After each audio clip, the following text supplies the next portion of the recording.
some Minecraft today. If you want to join me, let's do this. Go to 255. Isaiah, come here. Isaiah. What? Come here. What? I said come here. What?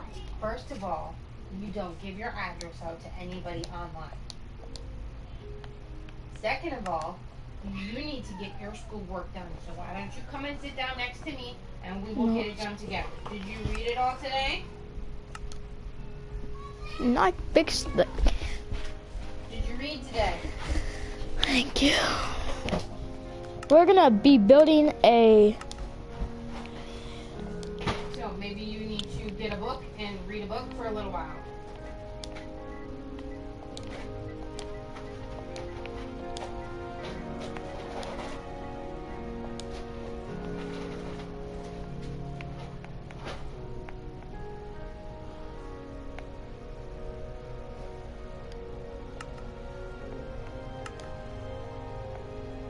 Okay, I'll send it with your mom's phone. Gonna activate the cheats.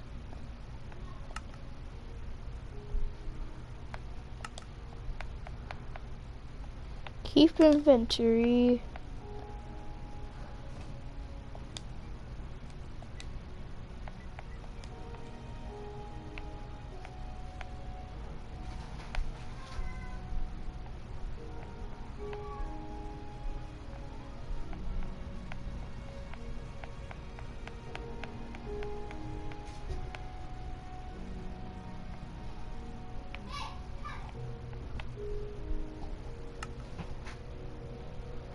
We're gonna be playing some creative today. I'm gonna be. If you guys did not see my Just Dance video, no wait, that's on Twitch. Alright, let's spark out the land. How do I do chat?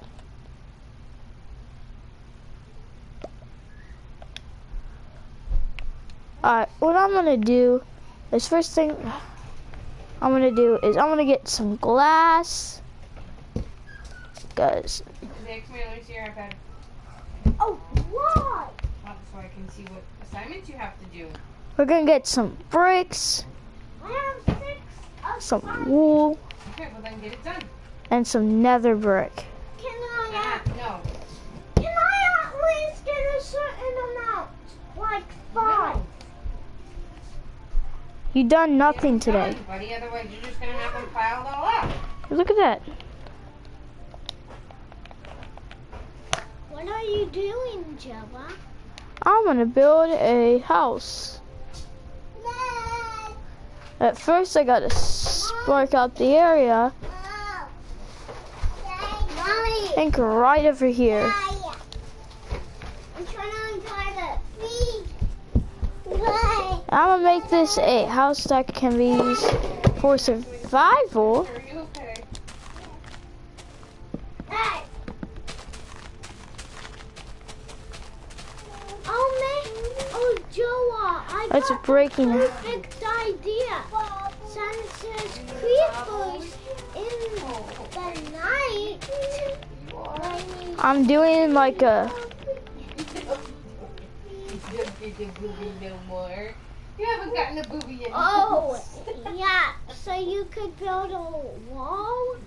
First thing I'm gonna do is I'm gonna do this all the way, all the time. Does that work? It smell good? The outline. It's an epic house.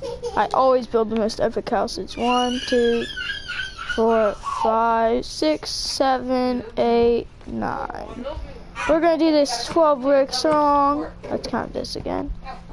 Finish turning it in. 1, 2, 3, 4, 5, 6, 7, 8, 9, 10, 11. There we go. And then next thing that you want to do is you want to do a Oh, you want it to be 13.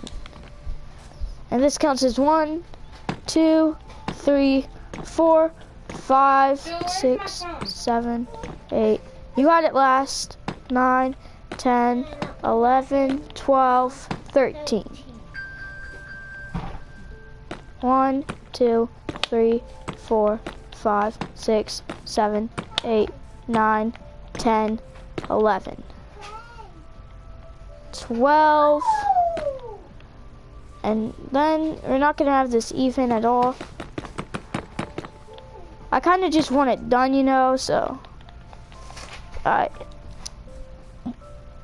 And this is where the doorway is gonna be. So it's gonna be a 2-door. Or Double door? Oh, I love double door houses. and then we're gonna do that. That.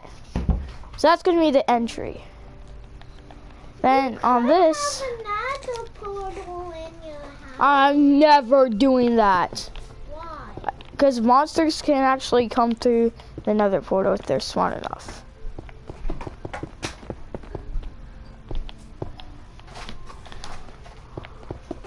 Creepers aren't in the nether. But this is gonna be a 3-story house with an attic. He's right. If a creeper blows up the house and you have another right by your door, nope, creeper can't come in the nether. Lily pads? Since when is lily pads in Minecraft? They always have them. Oh, I almost made it. Alright, so next thing. Alright, so now we're gonna pick up the windows. Mommy, Jess has the knife. No, get out of my backpack. And 1, 2, 1. Zoe, I said no. Stay out of my lunchbox now. Bring it in here. We're gonna have one right here, one right here, Zoe, I'll make one. and one right here. Okay, so let's not. Mom, is it 1 yet? It's 1:19, buddy. Crap. Hey, I gotta get on my meeting. So Isaiah, do not take over.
watching that.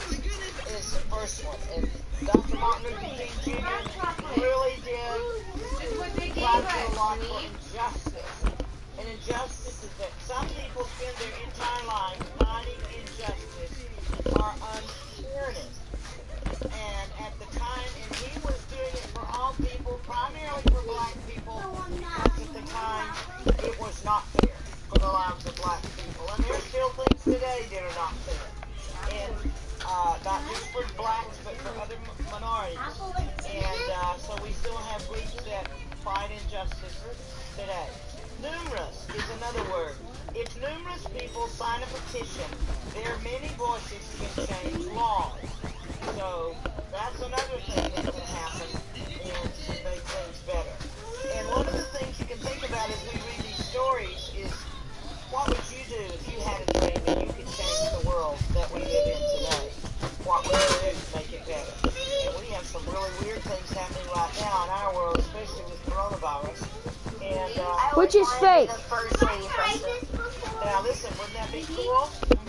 That would be cool. And No, I haven't.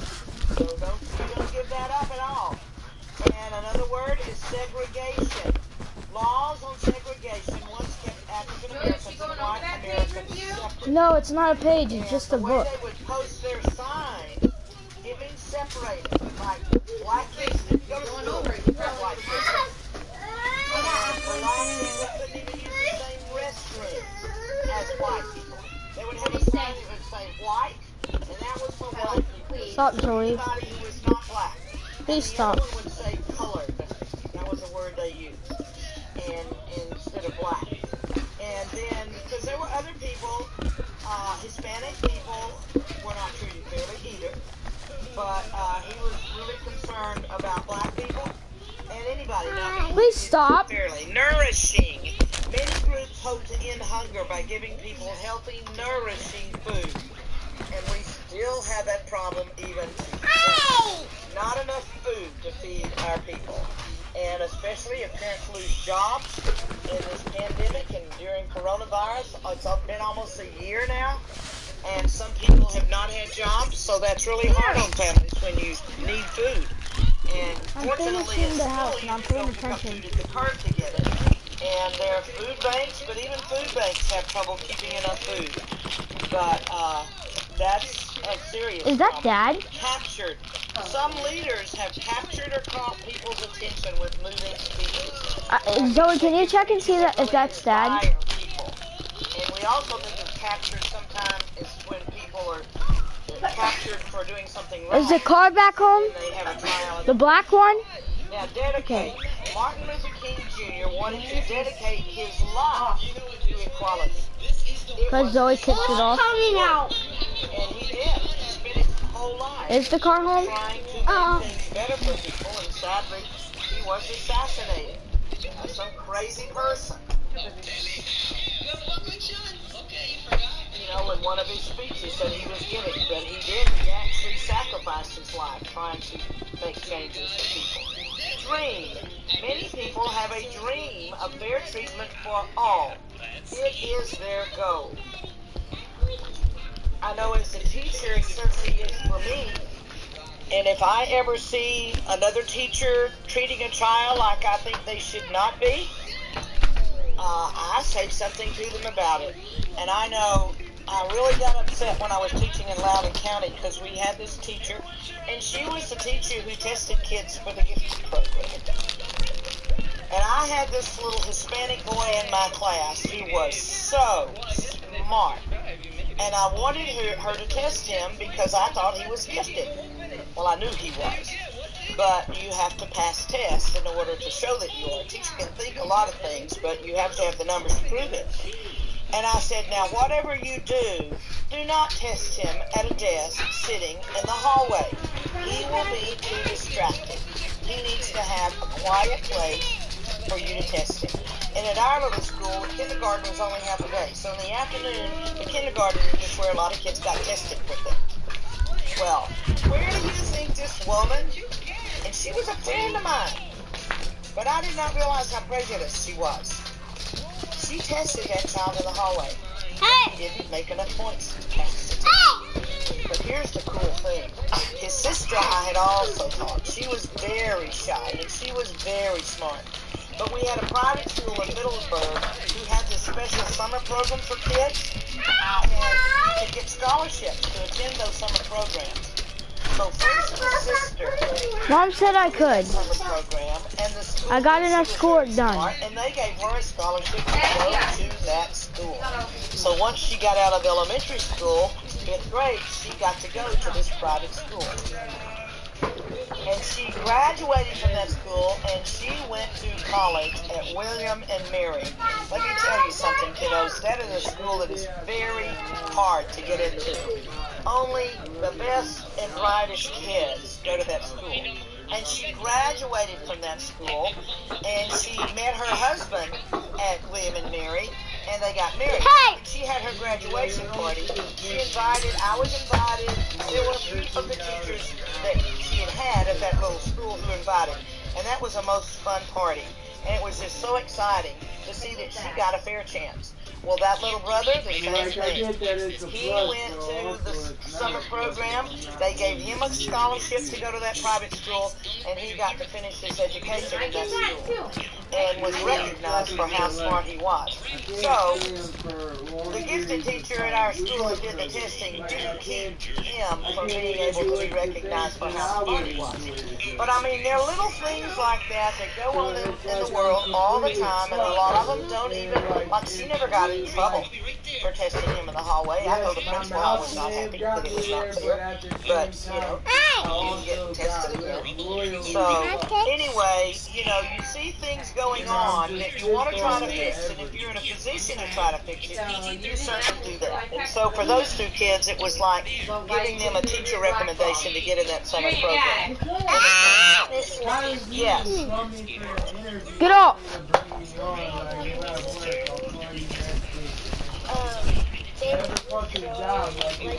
Anna's teacher, and she's always mean to the students. Ooh, I hate it that you're watching a show with mean teachers. I wish there would be one with fun teachers and good teachers. Good. Okay, well that's good, because it's not, you want to focus on people who really care, you know, about children, and that's why they would be in teaching. But on this card, it's really cool because it shows these kids on the card, all these little faces of children, and they all have Zoe, Isaiah, move. Pick up wrappers. Pick up all this. fair I'll treatment move, for Mom. everybody. I'll pick up all that stuff. When I was talking to Dr. Smith about the report card, that I did not want to put a 50 so kids would get an F. I don't believe in Fs, and he doesn't either. And he encourages teachers not to do an F. If a kid is trying at all, they at least need a D. They don't ever need an F.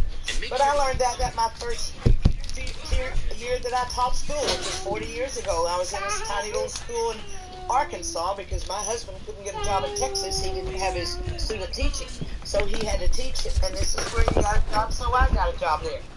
But there was a little black boy in my 6th grade class, and he was the only black child in that entire school.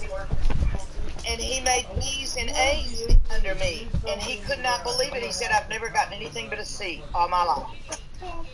So, and he was really and he got a scholarship to the University of Arkansas. So, you know, just a little bit of fair treatment is what kids need, and encouragement. Yes, Shakina, what?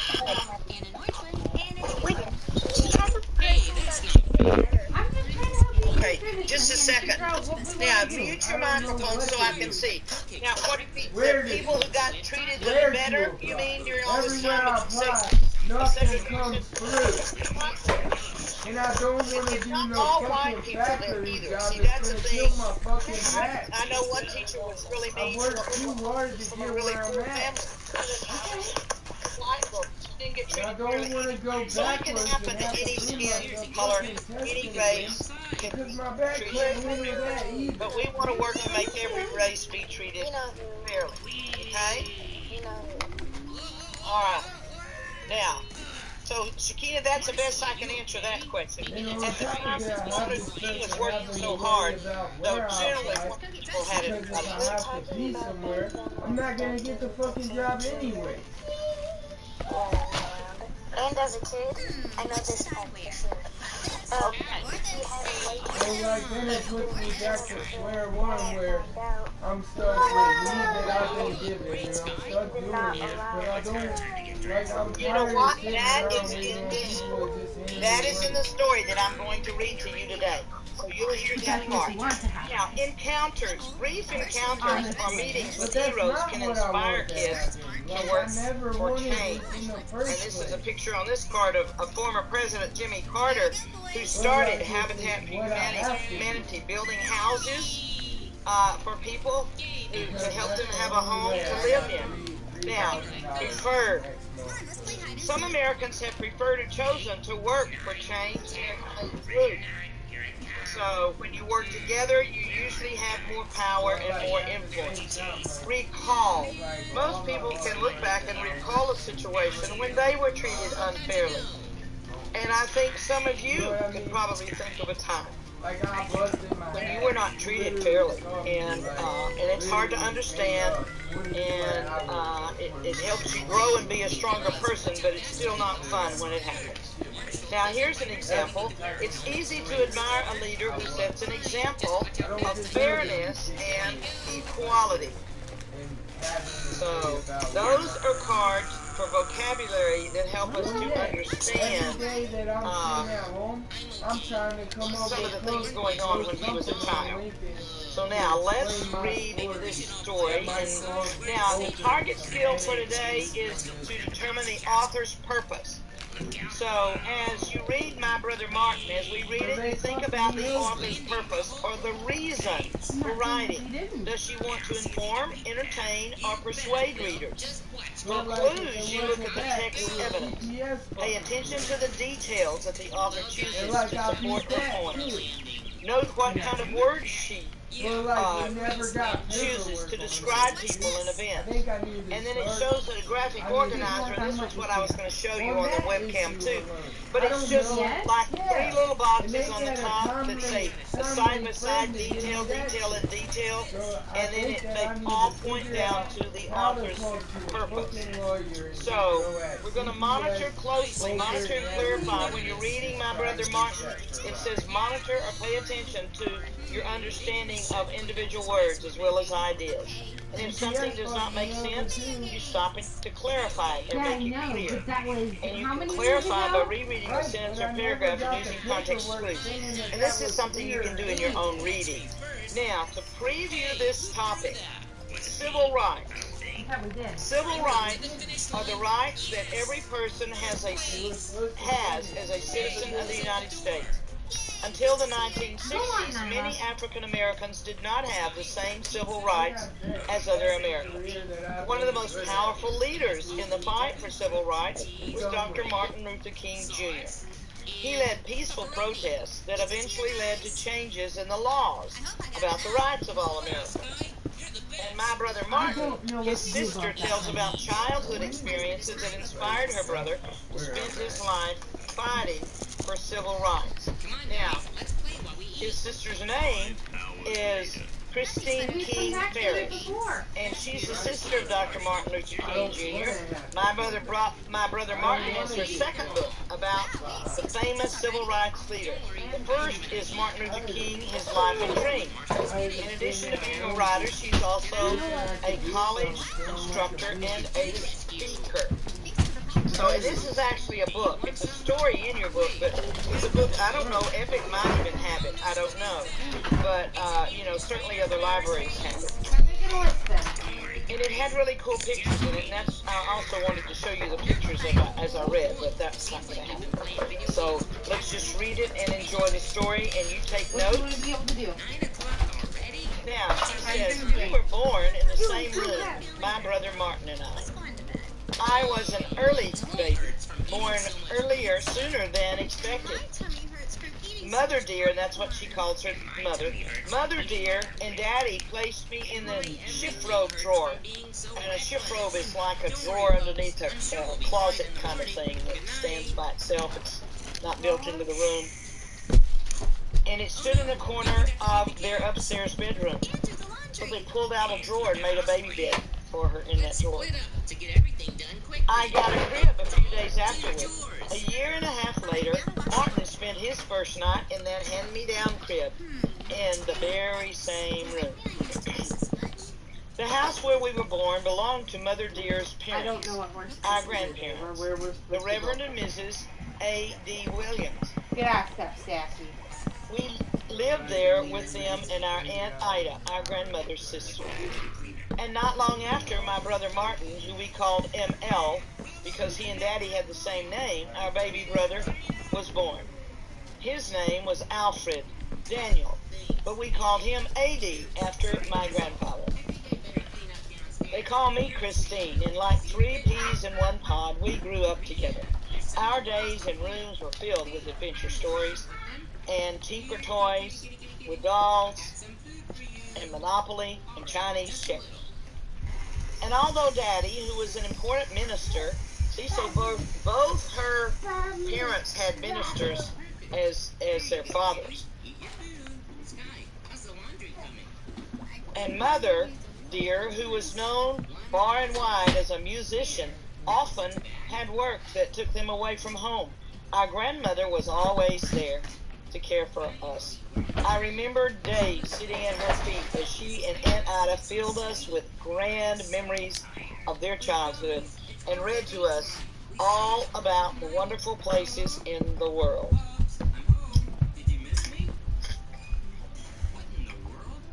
And of course, my brothers and I had each other. We 3 stuck together like the pages in a brand new book. And being normal young children, we were almost always up to something. Our best prank involved a fur piece that belonged to our grandmother. It looked almost alive with its tiny feet and little head and gleaming glass eyes. Now, see, many years ago, women would wear these things. It would be a mink, or it might be, what else? A fox fur. But sometimes the head of the animal was still on it, and the feet and everything, and it made like this thing that you wore around your neck or on your coat collars.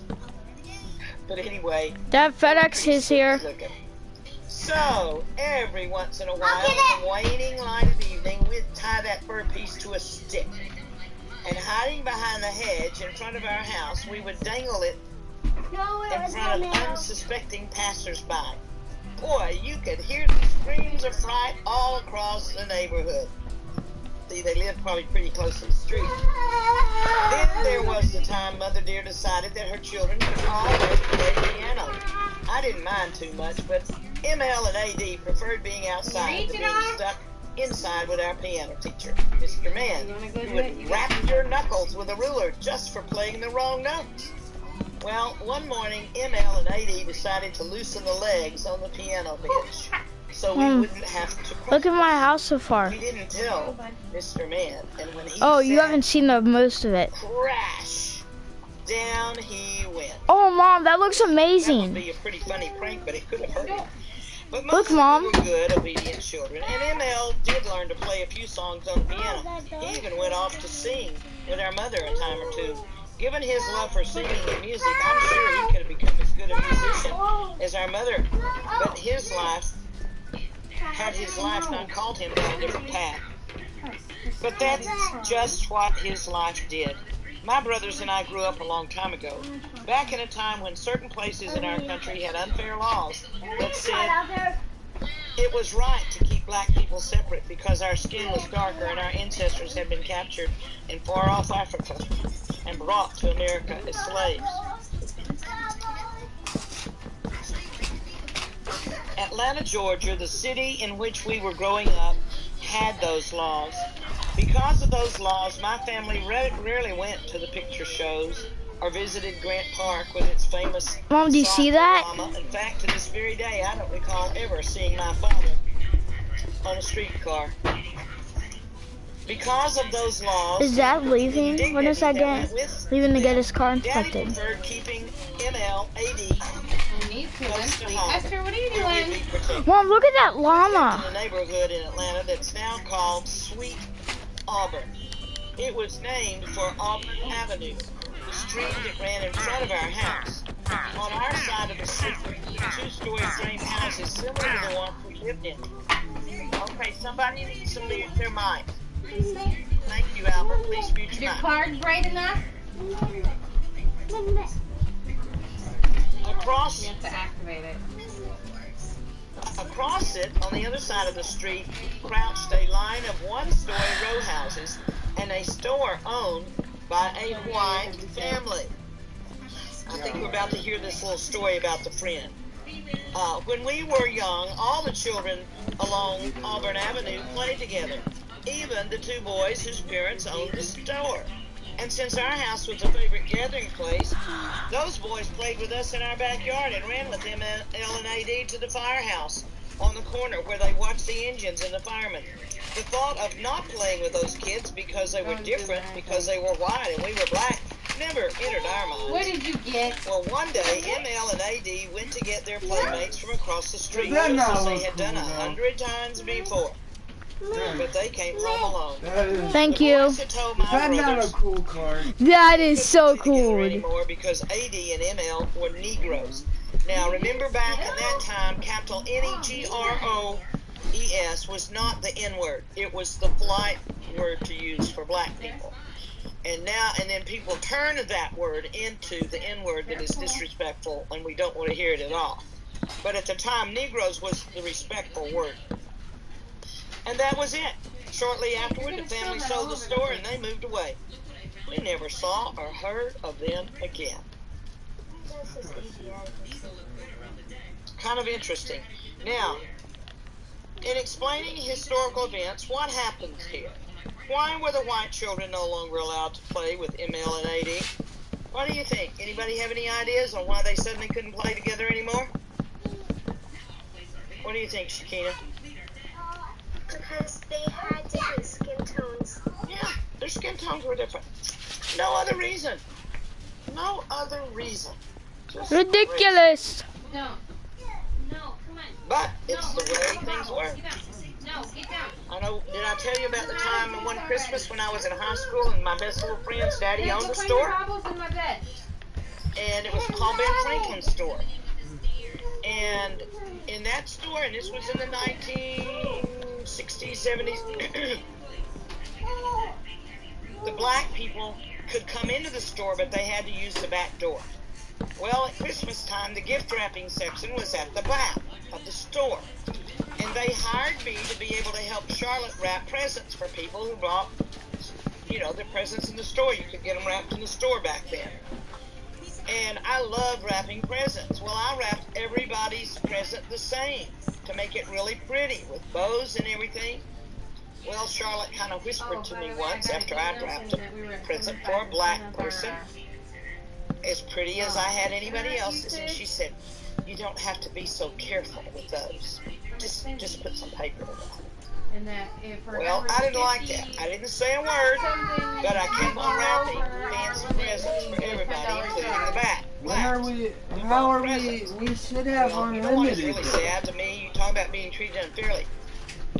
Her daddy came back one day and he said, well, they didn't think they were going to need me to help wrap presents anymore. So basically he fired me because I was being as careful with wrapping the presents for the black people as I did everybody else. So that let me know that in their heart of hearts they were very prejudiced. And it was a very upsetting thing to me. And I went home and cried. Not just because I lost a job and didn't have any money, because I needed that money to spend for my own Christmas, but because they felt that way. But that little town was very much like that. And I didn't like living there. I only lived there 2 years in high school, but it was sad. I thought that was a sad thing. Looking back, I realized that it was only a matter of time before the generations of cruelty and injustices that Daddy and Mother Dear and Mama and Aunt Ida had been shielding us from finally broke through. Then it was a crushing blow that seemed to come out of nowhere. Why do white people treat colored people so mean? ML asked Mother Dear afterward. And with me and ML and AD standing in front of her, trying our best to understand, Mother Dear gave the reason behind it all. Her words explained the streetcars our family avoided because they weren't allowed to ride them, and the whites only sign that kept us on the elevator at City Hall. Her Her words told why there were parks and museums that black people could not visit, and why some restaurants refused to serve us, and why hotels wouldn't give us rooms, and why theaters would only allow us to watch their picture shows from the balcony. And I think I remember that, you know, going to a movie theater and the black people sat in the balcony. And of course, when that all changed, then that's where kids wanted to sit, was in the balcony to watch the movies. But at the time, black people had to sit in the balcony. They couldn't sit down close. But her words gave us hope. Also, she answered simply, because they just don't understand that everyone is the same. But someday it will be better. And my brother ML looked up into our mother's face and said the words I remember to this day. He said, "Mother dear, one day I'm going to turn this world upside down." And he did. Trying to make it a better place. In the coming years, there would be other reminders of the cruel system called segregation that sought to keep black people down. But it was Daddy who showed ML and AD and me how to speak out against hatred and bigotry and stand up for what's right. Daddy was a minister at Ebenezer Baptist Church, and after losing our playmates, when ML and AD and I heard our father speak from his pulpit, his words held new meaning. And Daddy practiced what he preached. He always stood up for himself when confronted with hatred and bigotry, and each day he shared his encounters at the dinner table. When a shoe salesman told Daddy and ML that he had only served them in the back of the store because they were black, Daddy took ML somewhere else to buy new shoes. Another time, a police officer pulled Daddy over and called him boy. See, that was an insult to black people. They instead of calling them by their name or treating them like a man, they'd say, "Hey, boy." And it means they were supposed to give their attention. Daddy pointed to ML sitting next to him in the car, and he said, "This is a boy.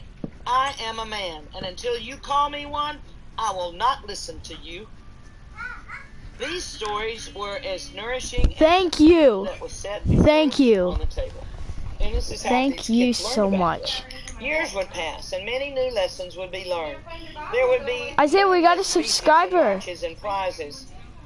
But my brother never forgot the example of our father or the promise he had made to our mother Thank on the you. day his friends turned him away. And when he was much older, my brother ML dreamed a dream. Zoe, do you know where extra bottle went? And it turned the world upside down. Now, what does the idiom? An idiom is a word that, a way of saying things that are different from what they really are. He turned the world upside down. What does that mean? Does it mean everybody suddenly was upside down in the world? What did it mean when he turned the world upside down? What do you think that meant? Shakina? Everything changed. Yes, he changed everything. That is a very good way to express this. Everything did change. And now, what it has in this book is some your turn things. That means it wants you to think about things in some classroom conversation that we can have. Now, how do you think having strong role models affected ML's desire to create change? How do you think, Lily Conley? His dad and mom were very good role models, and his grandmothers and an aunt who lived in the house with him. How?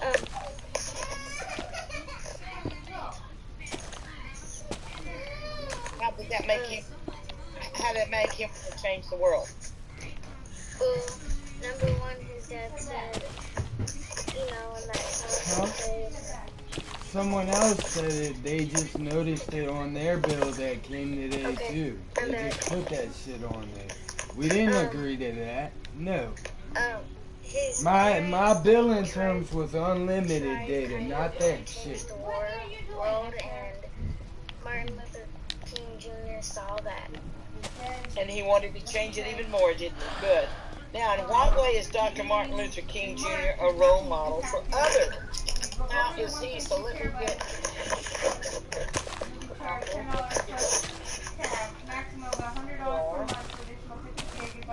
Shakina, you have a star already. Okay. Who's somebody else want to answer that one? How was he a role model for other people? And even though he was killed, he's still a role model. So how is he a role model? Addison? Maybe because he like changed the world and like remember like back in the story they used to not go to school or with each other on the bus in the bathroom and stuff, and he changed that. Yes. And we still try to make changes today. Kendra, what did you want to say? Maybe because he stood up for what he thought was right. That's right. So that's a role model for us to do the same. It's the kind of thing that makes me want to stand up. But I was raised that way. See, my parents were very good role models for us and our family. Because my dad always said, it does not matter what color your skin is. You know, it's how hard you work, you know, and how much you try to make things good for your family and for the world you live in.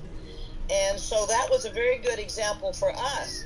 See, and then when I moved to that little town that was so prejudiced, my last 2 years of high school, I hated it. I have good friends from there. Get out of the way! I think some of them are probably still very prejudiced. And it's a sad thing. But one really neat thing in that town, in our little church, I said our stop! pastor's wife, one summer wanted us to do a Bible school with a black church. And so some of the people thought, oh, you know, they didn't think it was good. Well, it was a wonderful experience. And so the kids who wanted to work in that Bible school, we did it. And that was one of the neatest things that I ever did, because the people were so wonderful, and oh my goodness, the food was amazing. And they could sing like nobody else could sing. But that really helped that little community open up a little bit. But when I was in high school, it was still segregated. It didn't happen until I went to college that they changed. But that's just, you know, and Boston was one of the last places, and that's in the north, to desegregate their busing and have kids go to the same school. So it was